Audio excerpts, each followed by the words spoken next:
పార్వతీపురం మన్యం జిల్లాలో అక్రమ నిర్మాణాలపై అధికారులు చర్యలు తీసుకున్నారు. సాలూరు రైల్వే స్టేషన్ రోడ్లోని మున్సిపల్ స్థలాలను ఆక్రమించి రైతు అప్పారావు నిర్మించిన ఇంటిని జేసీబీలతో కూల్చేందుకు వెళ్లిన అధికారులను స్థానికులు అడ్డుకున్నారు. ఇప్పటికే పలుమార్లు నోటీసులు ఇచ్చినా ఇల్లు ఖాళీ చేయలేదని అధికారులు వెల్లడించారు.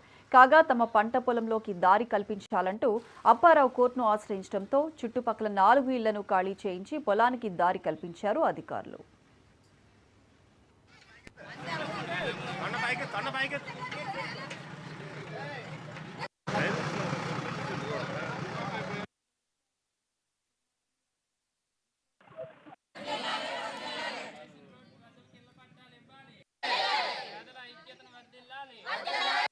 జీవో నెంబర్ 30 కానీ పురపాలక సంఘాల్లో ప్రభుత్వం పరిధిలో ఉండే స్థలాల్లో పేదల నివాసాలు ఉంటే వాటిని రెగ్యులేట్ చేయండి. అప్పుడే నివాస స్థలాలు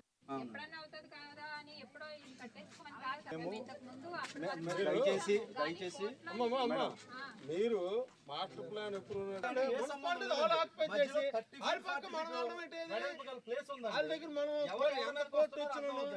మీరు ఆ పొలం